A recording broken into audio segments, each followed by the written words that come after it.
Hi అండి, నమస్తే. ఈరోజు కూడా ఒక మంచి వీడియో తీసుకొచ్చేసానండి. ఈ వీడియో లాస్ట్ శుక్రవారము, శ్రావణ మాసంలో లాస్ట్ శుక్రవారం, 4 శుక్రవారం పూజ నేను ఎలా చేసుకున్నాననేది చూపిపోతున్నాను. Welcome back to Sai Ramadevi. నేను మీ రమాదేవి. ఇంకా పూజ అయితే ఈరోజు చాలా బాగా చేసుకున్నానండి. నేను ఊరికెళ్ళి 5 రోజులు అవుతుంది. నిన్న వచ్చాను. 5 రోజులు కూడా నేను ఈసారి జపం చేయలేదు. ఎందుకంటే ఊరికెళ్ళాను కదా, అందుకని చేయలేకపోయాను. ఇంకా ఇక్కడ పూజలోకి వెళ్తే ముందుగా నా ఛానల్లోకి ఎవరైనా కొత్తగా వచ్చుంటే ఛానల్ సబ్స్క్రైబ్ చేసుకొని పక్కనే ఉన్న బెల్ సింబల్ కొట్టి నేను పెట్టే ప్రతి ఒక్క వీడియో మీకు నోటిఫికేషన్ అవ్వద్దండి. తప్పకుండా లైక్ చేసి షేర్ చేసి కామెంట్ కూడా చేయండి వీడియో ఎలా ఉందో. అయితే అమ్మవారికి పీట ఏర్పరచుకున్నానండి. ఇక్కడ నేను ఎర్ర జాకెట్ ముక్క పెట్టుకొని ఒక పిడికిడి బియ్యం వేసుకొని అమ్మవారికి గంధం కుంకుమ ఎలా అందంగా పెట్టానో చూశారు కదా. బొట్లు చాలా అందంగా ఉందండి. ఈరోజు లక్ష్మీదేవి, శ్రావణ మాసం అంటే లక్ష్మీదేవికి ఎంతో ప్రీతికరం అండ్ మనకు కూడా చాలా ఇష్టం. అమ్మవారికి పూజ చేయటం అంటే మనం పూజ చేయటమే కదండి, మనం కూడా చక్కగా కొత్త బట్టలు కట్టుకొని కొత్తగా రెడీ అయ్యి పసుపు కుంకుమ నిండుగా గాజులు వేసుకొని ఇట్లా చాలా అందంగా తయారవుతాం కదా ఈ శ్రావణ మాసం అంటే. అలాగే అమ్మవారిని కూడా తయారు చేస్తాం. ఇలా చేయడం వల్ల పూజ చేసుకుంటే చాలా చాలా మంచిదండి ఇంట్లో. ఇక్కడ నేనైతే అమ్మవారికి ఒక చిన్న పీట ఏర్పరిచి అమ్మవారికి పెద్ద గాజులు మాలేసాను.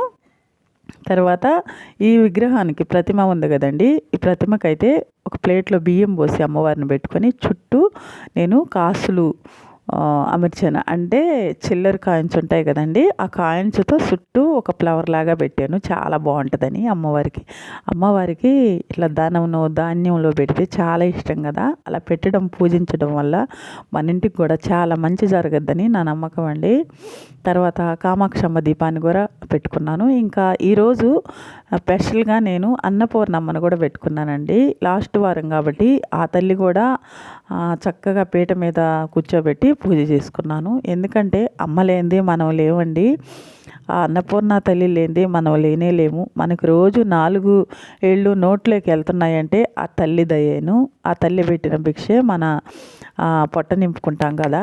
అందుకని అమ్మవారిని చక్కగా రోజు కూడా పూజించవచ్చు. ఎందుకంటే రోజు తినే అన్నంలో ఆ తల్లే ఉంటుంది కాబట్టి, ఆమె పెట్టిన కాబట్టి అన్నం అనేది మనం ఆమెనే రోజు కూడా పూజించవచ్చు. ఈరోజు లాస్ట్ వారం అమ్మవారిని కూడా పెట్టాను. ముగ్గురమ్మల మూలపటమ్మ అంటారు కదా, అట్లా నేను 3 అమ్మల్ని పెట్టి పూజించుకున్నానండి. ఈరోజు సంపూర్ణంగా ఆ తల్లి ఆ 3 తల్లుల అనుగ్రహాన్ని పొందాలని నేను ఈరోజు పూజ చేసుకున్నాను. ఇలా చేసుకున్న వాళ్ళందరికి కూడా చక్కగా 3 అమ్మవార్లు అనుగ్రహం తప్పకుండా దొరుకుతుందండి. అయితే శ్రావణ మాసంలోనే చేయాలా అంటే కాదండి, శుక్రవారం ఎప్పుడైనా సరే, శ్రావణ మాసం కాకపోయినప్పటికి కూడా చేసుకోవచ్చండి. ఏం కాదు, శుక్రవారం అమ్మవారికి ఎంతో ఇష్టము. ఇక్కడ నేను ఐశ్వర్య దీపం పెట్టుకుంటున్నాను. దీనికి చక్కగా పసుపు పూసి ముగ్గేసుకొని బియ్యం పిండితో ఇక్కడ ఒక పీట రెడీ చేసుకొని ఇట్లా ఐశ్వర్య దీపం తయారు చేసి పెట్టుకున్నానండి.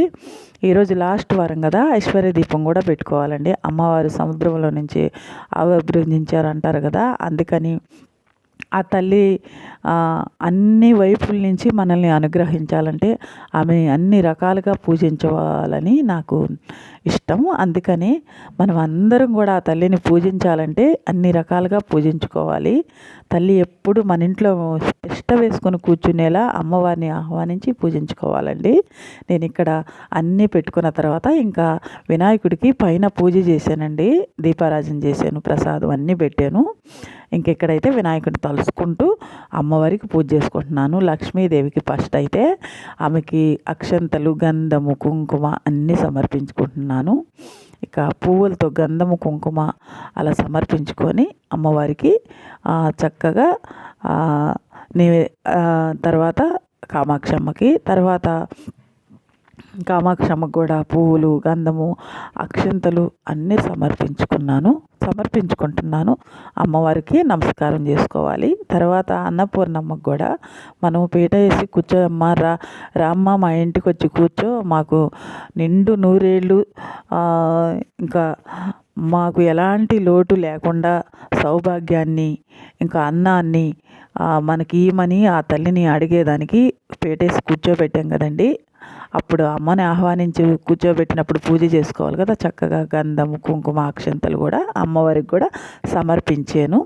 ఇంకెక్కడైతే దీపాలు పెట్టుకున్నాం కదా, దీపాలకు కూడా చక్కగా గంధము కుంకుమ అక్షంతలు పువ్వులు సమర్పించుకోవాలి.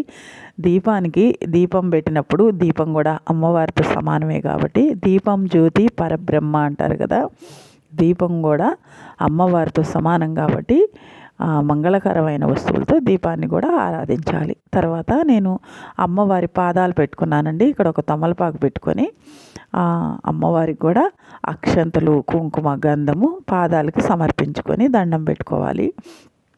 అమ్మవారి పాదాలంటే మన ఈ లోకాన్ని నేలే పాదాలు అవే కదండి, ఆ తల్లి పాదాలు. ఆమె ఎక్కడ అడుగు పెడితే అక్కడ అన్ని శుభాలే జరుగుతాయి, అన్నీ మంచిగానే ఉంటాయి, అన్ని విషయాలు కూడా మంచిగానే జరుగుతాయి. అందుకని ఈ లోకాన్ని నేలే ఆ పాదాలని ఎంతగా పూజించుకుంటే అంత మంచిదండి మనకి. ఈ శుక్రవారం రోజు ప్రతి శుక్రవారం కూడా అమ్మవారి పాదాలని పూజించుకుంటే చాలా మంచిది. ఎందుకంటే ఆ పాదాలను తాకిన పువ్వులు కుంకుమ మన నుదుటిని పెట్టుకోవడం వల్ల ఎంతో మంచి జరగద్ది. మన ఒంట్లో ఉన్న దిష్టి కానీ ఏ సమస్య ఉన్నా కూడా అలా అమ్మవారిని తలుసుకొని అమ్మవారి పాదాలు తాకిన కుంకుమ పెట్టుకున్న చాలా చాలా మంచిదండి. నాకైతే అంత నమ్మకం. ఇంకెక్కడైతే నేను ఈ 4 రోజులు ఊరికి వెళ్ళినప్పుడు నేను జపం చేసుకోలేదండి. అందుకని ఈ పూజ మొదలుపెట్టిన మొదల నుంచి నేను శ్రీమాత్రే నమః అని జపం చేయాలనుకున్నాను. ఎన్నిసార్లు అంటానో పూజ అయ్యేటప్పటికి అన్నిసార్లు అనుకోవాలనిపించింది. అందుకని నాకు జపం చేసినట్టు కూడా ఉంటుందని శ్రీమాత్రే నమః పీట మొదలుపెట్టిన కాడి నుంచి పిడికిడి బియ్యం పీట మీద పోసినప్పటి నుంచి మొదలుపెట్టి లాస్ట్ అయ్యే వరకు శ్రీమాత్రే నమః శ్రీమాత్రే నమః శ్రీమాత్రే నమః శ్రీమాత్రే నమః శ్రీమాత్రే నమః అనుకుంటూ చేసుకున్నానండి. ఇక్కడ కుంకుమ పూజ కూడా చేసుకుంటున్నాను. ఆ కుంకుమ పూజ కూడా అదే మంత్రంతో చేసుకున్నాను. అమ్మవారికి ఈరోజు నేను జపమాల కాకుండా ఇలా అన్ని రకాలుగా అమ్మవారిని అన్ని పువ్వులతో కానీ కుంకుమతో కానీ అక్షంతలతో కానీ ఆరాధించేటప్పుడు కొబ్బరికాయ నివేదన చేసేటప్పుడు కూడా శ్రీమాత్రే నమః అనే మంత్రాన్ని జపించాలనుకున్నాను. అలా జపిస్తూ చేసుకున్నాను. అలా జపిస్తూ చేసుకోవడం వల్ల మనకి మంచి వైబ్రేషన్ ఒంట్లో వైబ్రేషన్ అనేది వస్తుందండి. తప్పకుండా అందరూ కూడా ఇలా పూజ చేసుకోవాలని మనస్ఫూర్తిగా కోరుకుంటున్నాను. ఇవన్నీ నివేదన చేసిన దాకా ఇప్పుడు హారతి ఇచ్చుకుంటున్నాను. అమ్మవారికి ఈరోజు నందివర్ధనాల పువ్వులు ఇంకా తులసి దళాలతో నేను శ్రీమాత్రే నమః అనేది చేసుకున్నానండి. ఇంకా ఈరోజు అమ్మవారికి హారతి ఇస్తున్నాను. హారతి మనం కూడా తీసుకోవాలి. ఈ పూజలో అమ్మవారికి పెట్టిన గాజుల మాల మళ్ళీ మనం వాడుకోవచ్చండి. మళ్ళీ అమ్మవారికి వేసుకోవచ్చు. ఇంకా అమ్మవారి దగ్గర పెట్టిన ప్రసాదాలు మనం తీసుకోవచ్చు. ఇంకా ఈ దీపం కింద పెట్టిన ఉప్పు అయితే మనం ఎవరు తొక్కని చోట వేసుకోవాలి. పువ్వులన్నీ కూడా ఎవరు తొక్కని చోటే వేసుకోవాలి. ఇప్పుడు అమ్మవారి పాదాల మీద అక్షంతలు మనం నమస్కారం చేసుకోవాలి. మన కోరికలు ఏమున్నా ఆ తల్లికి నివేదన చేసుకుంటే ఆ తల్లి అనుగ్రహం మన మీద తప్పకుండా ఉంటుంది.